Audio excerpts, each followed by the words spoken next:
Yo les bros, bienvenue sur Spatule Bro, je suis le chef et on se retrouve pour la review de l'épisode 2 de l'adaptation live action par Netflix de One Piece. Alors normalement tu viens ici, c'est que tu as déjà vu la review sur l'épisode 1 et tu es donc au courant que j'entrevois de faire une review par épisode.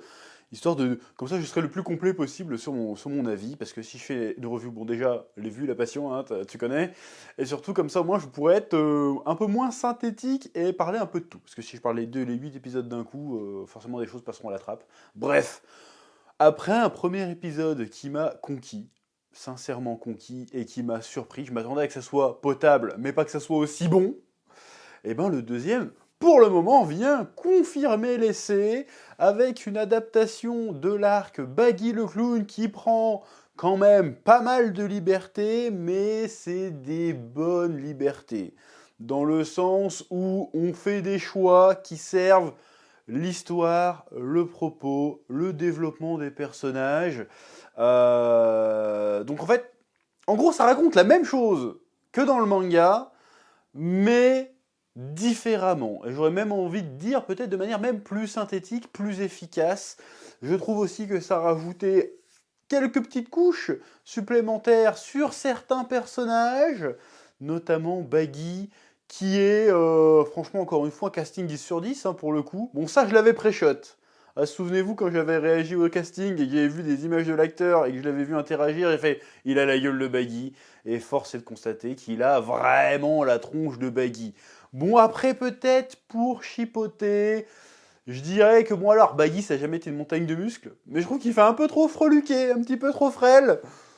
Mais bon, pour faire vraiment menaçant, même si il est effrayant. Ça, c'est un truc qui manque, qui est un plus par rapport au manga, c'est que Baggy, dans le manga, il était méchant. Il était un petit peu cruel, mais il n'était pas réellement effrayant. Alors que là, bon, il est drôle, mais il est méchant dans le sens, c'est un peu un joueur de, bon, c'est un peu facile la comparaison, mais c'est un peu un Joker, tu vois. C'est un peu mode, vas-y, je fais le mal en rigolant, mais il fait un peu peur. Tu sens le gars vraiment un peu sadique. C'est pas juste un méchant de dessin animé, c'est un méchant qui fait du sale. Tu vois ce que je veux dire? Genre, faut vraiment être un bâtard parce que lui, tout ce qu'il faisait dans le manga, vas-y, on va détruire la ville, on s'en bat les couilles, on établit notre camp de base là. Et en attendant, vas-y, on s'amuse, on torture les habitants. Là, c'est un autre délire. C'est genre, alors, je vais raser votre ville, je vais créer un chapiteau, je vais vous forcer à regarder mes spectacles de merde, et je vais vous torturer comme ça, en fait. Et je vais faire du sale tout du long. Vas-y, on va découper des gens, on va faire. Tu vois, il y a un truc. Ils ont un peu augmenté le côté sadique, sans cœur, sans foi ni loi. Et je trouve que c'est un plus par rapport au manga. Oui, j'ai sûrement prononcé la phrase par rapport au manga, parce que c'est une adaptation de manga. Ceci étant dit, je dis ça. Mais je me suis surpris, vers la fin de l'épisode, à presque oublier que je connaissais One Piece. J'ai oublié que j'étais en train de regarder une adaptation de One Piece, et j'étais dans l'histoire. J'étais dans la série. Et ça, c'est très fort de réussir à faire ça. Surtout qu'en plus, moi, quand je regarde un truc pour faire une revue derrière, je suis un peu en mode analyse et tout ça. Là, ils ont réussi à me faire oublier pourquoi je regardais la série, parce que j'ai été happé par l'histoire. Et ça l'a fait, justement, je pense, parce que ça prenait une direction légèrement différente du manga. On n'était pas sur du copier-coller, on n'essayait pas de faire exactement pareil. On fait des petits ajouts, on rajoute des personnages par-ci, on en enlève par-là. Et on se contente un petit peu d'aller à l'essentiel. Et ça marche plutôt bien. Alors on aurait pu s'attendre à, comme dans le manga, qu'on ait tous les combats avec l'autre, avec sa tête l'autre avec ses oreilles de nounours et son lion. Bah ils l'ont pas mis le lion, c'est dommage. Je m'attendais à voir le lion, j'étais très curieux de voir comment ils allaient faire le lion. Mais ils l'ont pas. Pareil, bah il y a juste le gars avec son tricycle, j'ai oublié son nom. J'avais envie de l'appeler Cavendish, mais c'est pas ça. C'est un truc dans le genre, mais c'est pas ça. J'ai oublié son nom, mais c'est pas grave. Pareil, ils ont changé l'histoire, c'est pas juste un mec qui arrive avec son tricycle, son monocycle, il arrive, tu as tué mon frère, Ashtat, tu vas mourir. Ouais, c'est 117.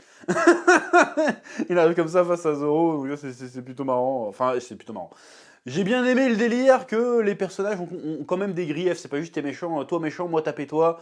C'est qu'ils essayent vraiment de faire en sorte que la confrontation soit vraiment justifiée, qu'ils aient des motivations personnelles, des griefs personnels pour se foutre sur la gueule, pas juste tu es méchant, moi gentil, battons-nous. Je dis pas que c'est le cas dans le manga, Mais là, c'est un petit peu mieux fait. Pareil, comment c'est amené, le fait que Baggy connaisse Shanks et qu'il lui en veut. Bon, moi, je m'attendais à un petit flashback. On l'a pas eu. Parce qu'à ce moment-là, il n'y a pas la révélation comme quoi ils font partie de l'équipage de ils faisaient partie de l'équipage de Goldie Roger. Mais bon, après, c'est pour respecter le manga. En tout cas, bref, ils se connaissent. Il n'y a pas eu le petit flashback où il lui fait bouffer le fruit, parce qu'il me semble que c'est à ce moment-là qu'on a le flashback où il lui fait bouffer le fruit, je crois, si je dis pas de bêtises. Bref. Mais il y a le côté, en fait, Baggy, finalement, ce qui est pareil dans le manga, hein, mais là, ça serait développé plus tard. Là, c'est vraiment genre Baggy, en fait, c'est un pirate un peu qui a été blessé. Ouais, Shanks, il m'a trahi. On est rejeté, on est des parias, les gens se moquent de mon nez, donc du coup, maintenant, je les oblige à m'admirer. Shanks, de toute façon, il a toujours voulu briller à ma place. Tu sens que c'est le pirate qui a un grand rêve, mais qui est frustré. Et bah, comme dans le manga, hein, c'est ce que j'avais dit dans l'Opisologie déjà à l'époque, c'est le gars qui rejette ses échecs sur le monde. Voir s'il a foiré, c'est pas de sa faute, c'est de la faute des autres parce qu'il le rejette, parce qu'il le fout de sa gueule, parce qu'il le prennent de haut, et du coup il est animé par le ressentiment, alors que Luffy est animé déjà par la reconnaissance envers Shanks qui l'a inspiré, mais aussi par, comment dirais-je, il est animé plus par l'espoir, l'ambition de réussir son rêve, et il croit en lui-même. D'ailleurs, Zoro le dit dans l'épisode, il fait ouais, le film a changé, et bon, ça sort un peu nulle part cette phrase, parce qu'on les a pas vus tant que ça interagir, mais voilà, ça c'est un problème par rapport au manga, parce que dans le manga, on sent qu'il y a vraiment un moment où Luffy inspire Zoro. Là, il n'y a pas eu trop ce moment-là, si ce n'est le moment où il l'a libéré dans l'épisode d'avant et qu'il s'est barré en disant non mais c'est pas grave, vas-y, profite de ta vie, je me casse. Bref, peut-être que là, effectivement, ça l'a inspiré, mais bon, il n'y a pas eu trop d'emphase là-dessus, mais bref. Et il fait non, mais de toute façon, Luffy, il n'a pas besoin que je croie en lui, il croit déjà en lui-même. Sachant que du coup, Zoro, vu qu'il veut devenir le plus grand, c'est peut-être ça la scène qui l'a inspiré, du coup, qui lui a rappelé son rêve, je veux devenir le plus grand sabreur, et du coup, il croit en lui-même, Zoro, de nouveau, ou plus encore qu'avant. Bref, je sais pas trop. Mais en tout cas, c'était intéressant, c'est que Luffy ne croit qu'en lui-même, et ne compte que sur lui-même, il rejette pas la faute sur les autres, il dit, bon, allez, si j'échoue là, c'est de ma faute. Et même si la scène où il est dans la cuve, là, c'est pareil, c'est ça, quand il a le flashback de Shanks, il dit, bah, ce qu'il faut comprendre, c'est si j'échoue là, bon bah finalement bah, j'ai trahi la promesse que j'ai faite à Shanks, et finalement je trahis les espoirs qu'il a placés sur moi, et donc ça va être de ma faute, donc il faut que je me relève, il faut que je m'en sorte, et il s'en sort. Donc je trouvais l'épisode très très bien, le délire de tout placer dans un chapiteau dans les trailers, j'avais trouvé ça un petit peu bizarre. Là, j'ai trouvé que c'était plutôt pertinent comment c'est fait, et du coup ça justifie, comment dirais-je, ça justifie les accoutrements un peu ridicules de son équipage. C'est ce que je veux dire.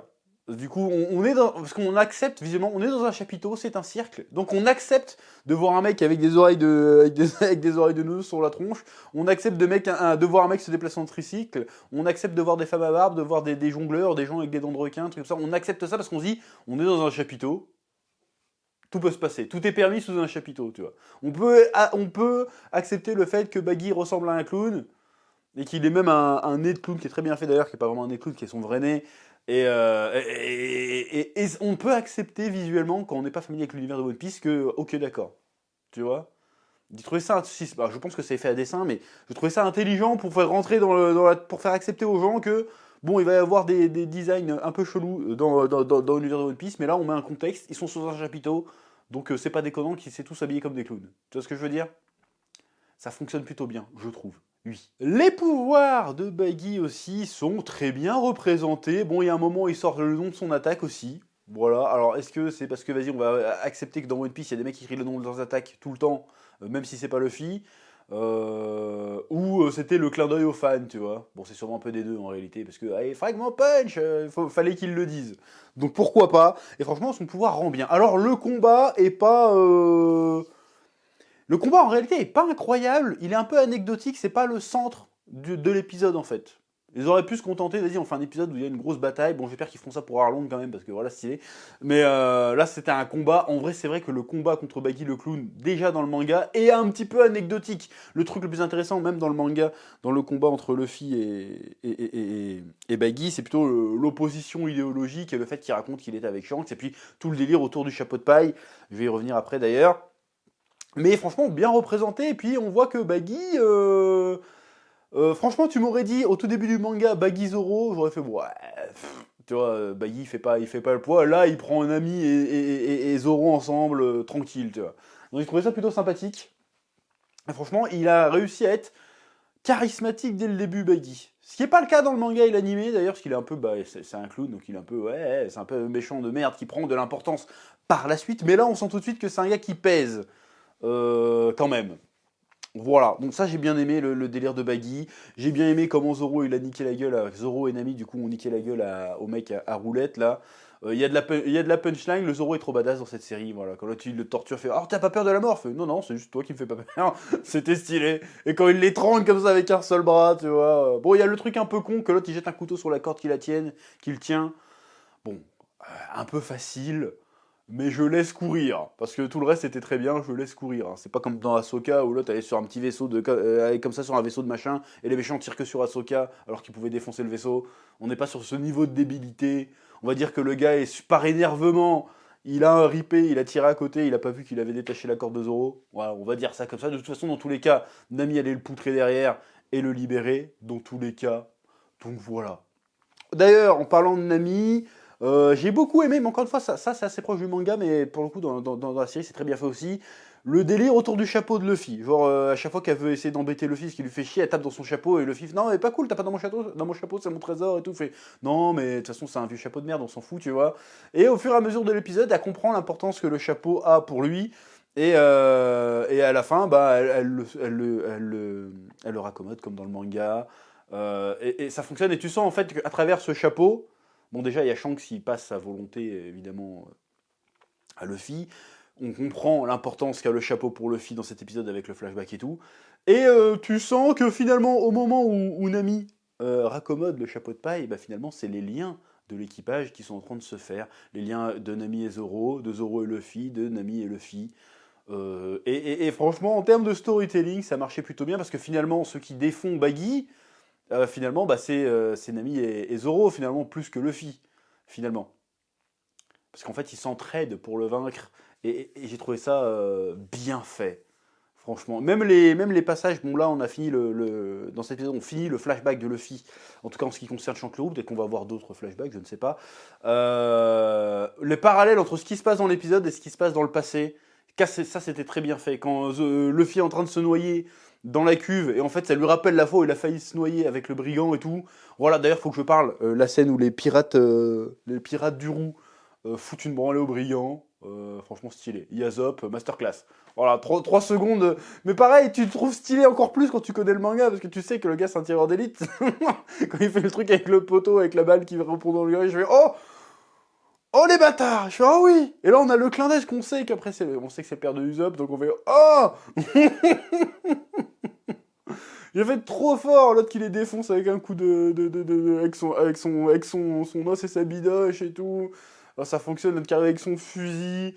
C'était très très très stylé. Bon, c'est juste Shanks qui fait pas trop de trucs stylés dans le truc. À part le côté vas-y, poum, et ça tire.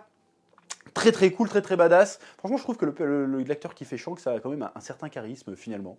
Hein, je le redis encore, j'avais douté aussi, mais finalement, il porte le rôle, ça le fait très très bien. Donc on nous amène à la scène donc, où il y a le fameux roi des mers qui attaque Shanks. Alors la scène fonctionne, mais il y a juste le plan où il fait le haki. Je l'ai trouvé un peu trop... Ah, je sais pas, ça faisait un peu trop manga le plan. Je sais que c'est con à dire, mais ça, parce que c'est une adaptation de manga, c'est normal, chef. Mais ça faisait un peu trop. Est-ce qu'on aurait fait ce plan si ça n'avait pas été une adaptation de manga, tu vois? Et surtout, là, il y avait comment dirais-je? Parce qu'en fait, le coup du haki des rois, ça, c'est un espèce de retcon. Je pense pas que Oda, au premier chapitre, il avait dit, hein, il a utilisé le haki des rois, tu vois. Et là, ils font clairement le hint. Ils te laissent vraiment entendre qu'il a utilisé un pouvoir. Alors qu'on n'est pas censé savoir que ça existe à ce moment-là de l'histoire. Évidemment, nous, on le sait, parce qu'on est des fans de One Piece, on a lu One Piece, on a vu les épisodes, on sait que ça existe. Donc il y a le côté clin d'œil, genre, t'as vu, il utilise le haki, alors que dans le manga, si tu lis le manga, je sais que c'est des ce que je dis, mais voilà, je le dis quand même. Alors dans le manga, tu lis le truc, et c'est 60 tomes après, tu dis, ah mais en fait, il utilisait le haki peut-être là. Tu vois? Je suis persuadé que Oda, quand il a dessiné la case la première fois, il s'est pas dit il utilise le haki. Tu vois. Parce que sinon le gars il est patient, il a attendu 60 tomes, j'exagère, hein, 50 tomes je crois. Il a attendu 50 tomes pour dire ah en fait il faisait le haki. 50 tomes c'est 10 ans de publication hein, frérot. Hein. C'est pas... Le gars il voit très très loin, je sais que c'est un génie, foreshadowing, tout ce que tu veux, mais là au premier chapitre il avait déjà...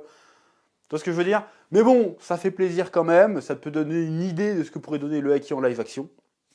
Donc la scène fonctionne, malgré tout, même s'ils sont pas dans l'eau, pareil, bon c'est pas tout à fait pareil. Mais ça fonctionne, voilà, le côté monstre géant, pareil, j'avais peur que voir des monstres géants, même si on l'a vu dans l'abondance, mais j'avais peur que ça fasse bizarre dans l'univers de voir des monstres géants, et ben finalement ça passe nickel. Voilà. Franchement, ça c'est vraiment la réussite pour moi, la grande réussite de la série pour le moment, peut-être que dans 2 épisodes je vais gueuler, c'est vraiment le fait d'avoir réussi à rendre l'univers de One Piece crédible, consistant, palpable en live action, sans que ça fasse trop n'importe quoi, ça fait pas trop dessin animé. Et ça, franchement, encore une fois, je vais sûrement répéter dans toutes les reviews, ça c'est vraiment un tour de force, je trouve. C'est vraiment très très réussi pour le coup. Oui. Bon, et le moment... j'avais un peu peur que le moment où Shanks pose le chapeau sur la tête de Luffy fasse un peu chipos, tu vois. Et ben finalement, non.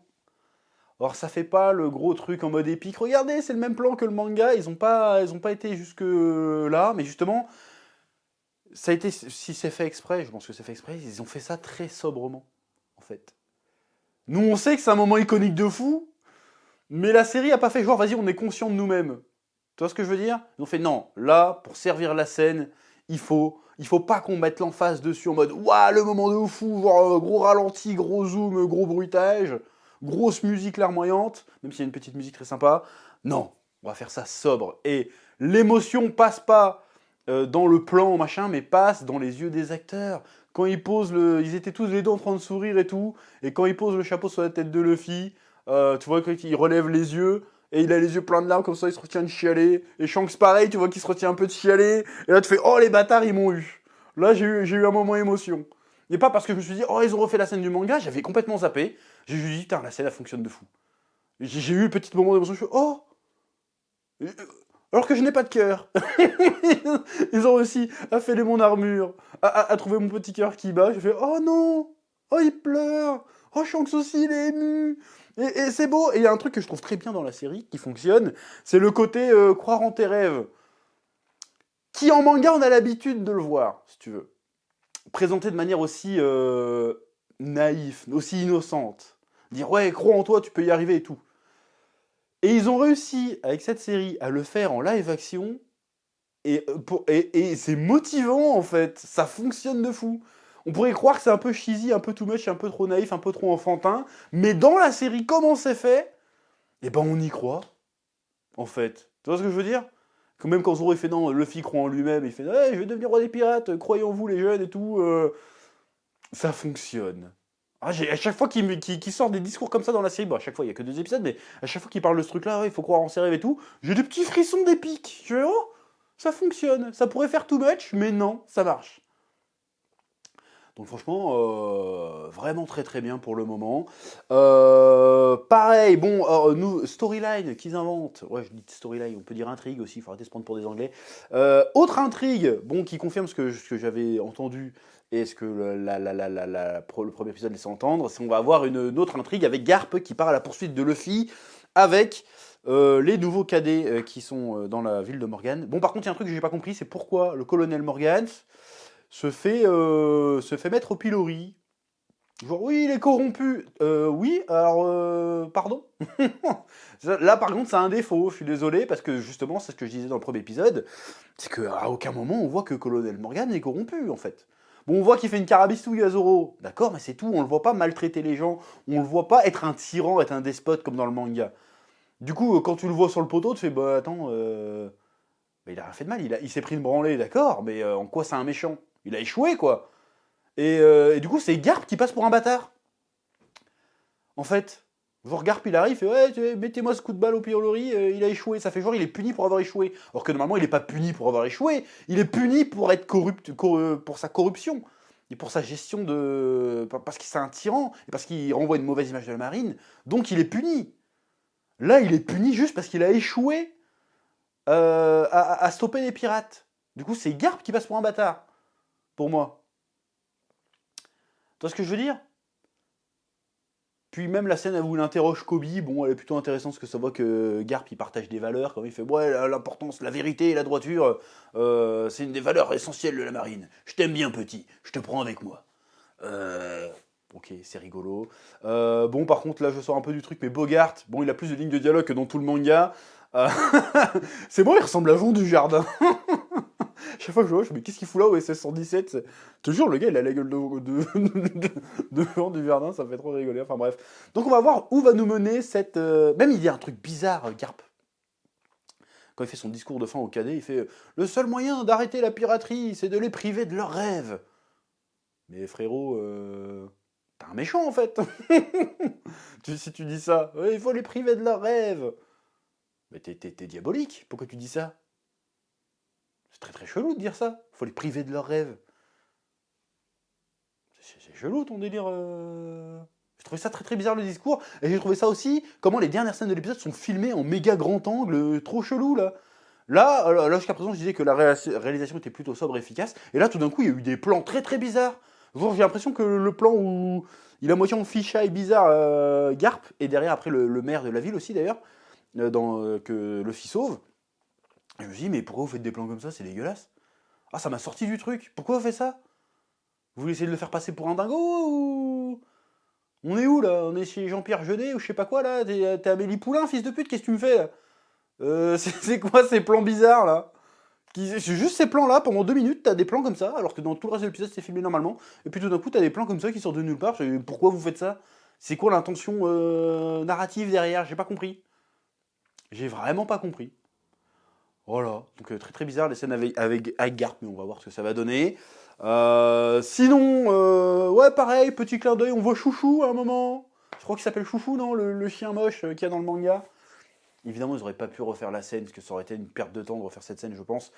De montrer tout le lore du village et tout. Ouais, le gardien, le chien, il protège la boutique toute sa vie jusqu'à que son maître revienne, mais son maître est mort, il a été tué par les pirates, c'est triste.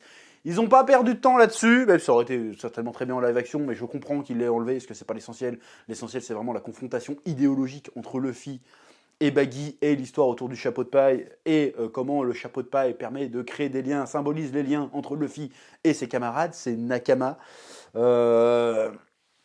Mais voilà, donc on voit le petit chien, on a un plan sur le chien, le Jean lambda va dire tiens c'est un chien, tous les fans vont faire oh j'ai la ref. Voilà. Même la gueule du maire, ils ont refait sa coupe de cheveux, et bizarrement tu te dis bon vas-y, ça va être un sketch de Cadet Olivier avec leur perruque de merde, en fait non ça passe. En vrai ça passe, tu te dis oh bah c'est bon, l'univers ils ont des cheveux bizarres, et puis voilà. Pareil, comme la meuf qui tire le bar dans l'île de Fuchsia, là, je sais plus comment ça s'appelle, bah pareil, elle a les yeux verts et les cheveux verts, ça passe en fait. Donc tu vois, il y a plein de trucs qu'ils n'ont jamais fait en live action dans les mangas, d'adaptation de mangas qu'ils n'ont jamais voulu faire, notamment les couleurs de cheveux bizarres. Parce que ouais, c'est pas réaliste, mais finalement, bande de bâtards, ça passe très bien, et personne se pose la question, pourquoi elle a les cheveux verts en fait. Bon après, l'époque est différente, mais le coup de, non mais Bulma, on va juste lui mettre une mèche bleue, parce que juste des cheveux bleus, c'est ridicule. La preuve en est que non, hein, Zoro il a les cheveux verts, personne ne pose la question, ça marche très très bien, en fait. Voilà. Ouais, je vais revenir très souvent sur le fait que Dragon Ball Evolution c'est pourri alors qu'One Piece ils ont fait un truc bien. Je suis dégoûté de la vie. Bon, Netflix, je lance un appel. Pour l'instant, One Piece ça a l'air pas mal. Je suis qu'à l'épisode 2. Bon, si vous avez encore soif de live action, faites-nous un Dragon Ball là. S'il vous plaît. Juste laissez Krillin asiatique. Hein, hein. Bon, hein. Juste c'est tout. Mais sinon, le reste, allez-y. Pourquoi pas? Vous me faites un Dragon Ball avec Goku petit comme ça jusqu'à Piccolo, mais franchement, je vous suce. Y a pas de problème. Bref, je prends l'abonnement le plus cher. Et je le prends pour toute ma famille. Hein, et on est 20. Il y a un moyen. Je régale, y a pas de problème. Bref, un épisode très très bien avec le petit clin d'œil, le petit teaser à la fin de Nami qui se met un mini escargophone dans l'oreille. Ils ont mis des escargophones, rien que ça. Ils ont mis des escargophones et ça marche. C'est génial, c'est génial. Qui fait, c'est bon, j'ai la carte. Tu fais, ah. Il y a vraiment, ils ont réussi à rassembler toutes les intrigues. Bon, j'imagine que le prochain chapitre, ça va être le Captain Kuro et Usopp. Là, je suis très curieux comment ils vont lier tout ça. Du coup, donc là, franchement, j'ai hâte. Là j'ai qu'une hâte, c'est de couper cette review et d'aller voir l'épisode 3. Voilà, parce que pour l'instant, je me régale, je passe un excellent moment. Je suis pas trop un mec qui binge d'habitude, mais là, je dois me retenir de pas lancer l'épisode tout de suite pour faire ma review et après, je vais voir l'épisode. Voilà, quelle époque incroyable. Franchement, j'ai encore du mal à croire que je regarde un live action One Piece. Et non seulement je le regarde, mais en plus je kiffe. Meilleure timeline de l'univers. Voilà. Bon, encore une fois, il a fallu avoir du déchet. Mais il faut se dire que tous les ratés qu'il y a eu nous ont menés à ce moment. Voilà, bon, j'aurais préféré qu'il rate autre chose que Dragon Ball, et que Death Note, et que Cowboy Bebop, et que Fullmetal Alchemist aussi. Bon, c'est pas les Américains, ils y sont pour rien pour le coup. Et que Ghost in the Shell. Et de tout le reste, en fait. Mais là, on a vraiment une nouvelle ère, là. Putain. Mais oui, c'était vachement bien. Bref, c'est tout ce que j'avais à dire pour cette fois. C'est encore duré une demi-heure cette histoire. Très très bonne second épisode. Vivement la suite. Comme d'habitude, je vous laisse ce soir de mettre un petit commentaire, un petit pouce bleu.